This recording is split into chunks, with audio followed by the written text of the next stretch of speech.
اب صرف ایک بات اور سمجھ لیجئے، قاضی سلیمان نے اپنی اس کتاب میں رحمہ اللہ 6 مفہوم بیان کیے ہیں اس مادے کے، علیہا ولاہا، یہ مختلف اس کے شکلیں ہیں، لیکن عام طور پر یوں سمجھیے کہ 3 میں آپ اسے گروپ کر سکتے ہیں۔ الہت الی فلان، میں نے اس کی طرف رجوع کیا تسکین حاصل کرنے کے لیے، اور ایک لفظ آتا ہے ولہا، والہانہ، جیسے ہم اردو میں استعمال کرتے ہیں، اور اس میں ہے محبت، انتہائی محبت۔ ایک ہے علیہ الفصیل الی امہ، کہ اگر کہیں وہ بکری ہے یا بھینس ہے یا گائے ہے یا اونٹنی ہے، اس کے بچے کو آپ نے، دودھ پیتا بچہ، اسے باندھا ہوا تھا، کہیں بھوکا تھا، ذرا کہیں رسی کھل گئی تو جس طرح وہ لپکتا ہے اپنی ماں کے تھنوں کی طرف، اس کے لیے کہتے ہیں کہ لپکا وہ بچہ اپنی ماں کی طرف، یعنی احتیاج میں اپنی ضرورت کو پورا کرنے کے لیے، اپنی مشکل کشائی اور حاجت روائی کے لیے رجوع کرنا کسی کی طرف، اس کے لیے بھی مادہ مستعمل ہے۔ ایک یہ کہ کوئی ایسی ہستی جو بہت اعلیٰ اور عرفہ ہو، جس کی کنہ تک رسائی ممکن نہ ہو، اس کے لیے بھی یہ مادہ مستعمل ہے۔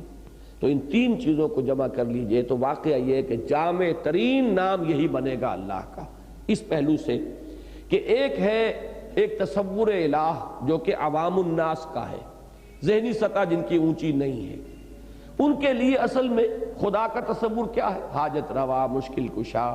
تکلیف رفع کرنے والا، رزق بہم پہنچانے والا، شفا عطا فرمانے والا۔ تو ان کا جو رجوع ہوتا ہے کسی معبود کی طرف، اس کی اصل جو اس کا جذبہ محرکہ ہوتا ہے وہ اپنی مشکل کشائی، اپنی حاجت روائی۔ یہ تو وہ ہو گیا کہ جو الہ الفصیل الی امہ، اس میں جو مفہوم آتا ہے گویا کہ یہ سطح ہے عوام الناس کی، کہ یہ سطح ان کے ذہن کی ہے الہ کے بارے میں۔ اب خواص کو 2 حصوں میں تقسیم کیجئے۔ خواص میں وہ کہ جو فلسفیانہ ذوق رکھتے ہیں، ان کے لیے وہ ہستی جو اتنی بلند و بالا ہے، اے بروں از وہم و قیل و قال و من، جو یہ سمجھے کہ اس میں تحیر کے سوا کچھ ہاتھ میں نہیں آ سکتا، اس ذات کو ہم نہیں سمجھ سکتے، اب یہ چیز جو ہے یہ فلاسفہ کا تصور ہوگا، وہ ہستی کہ جس کی کنہ تک رسائی ممکن ہی نہیں، اور جس کے بارے میں سوائے تحیر کے انسان کے ہاتھ کچھ نہیں آ سکتا۔ تیسرا تصور ہے صوفیاء کا، وہ کہ جس کے ذکر سے تسکین قلب ہے، وہ کہ جو محبوب حقیقی ہے، لا مطلوب الا اللہ، لا مقصود الا اللہ، لا محبوب الا اللہ، یہ تیسرا تصور ہے۔ اب عجیب ہے یہ لفظ الہ، اس میں یہ تینوں چیزیں موجود ہیں کہ عوام الناس کی سطح جو ہے ذہن کی، اس کے مطابق الہ کا تصور، اور جو صوفیانہ مزاج کے اور اس بلند مقام پر ہوں ان کا جو تصور الہ ہے، اور جو غور و فکر کے اور سوچ بچار اور چیزوں کی کنہ کی چھان بین میں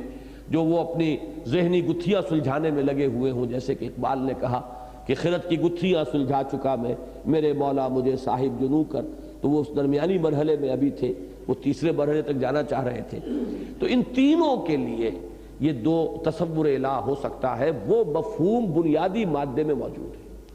اور جب اللہ بنا ہے الف لام لگا کر، تو اب وہ ہستی جو حاجت روا، مشکل کشا،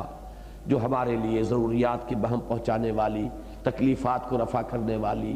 دعاؤں کی سننے والی،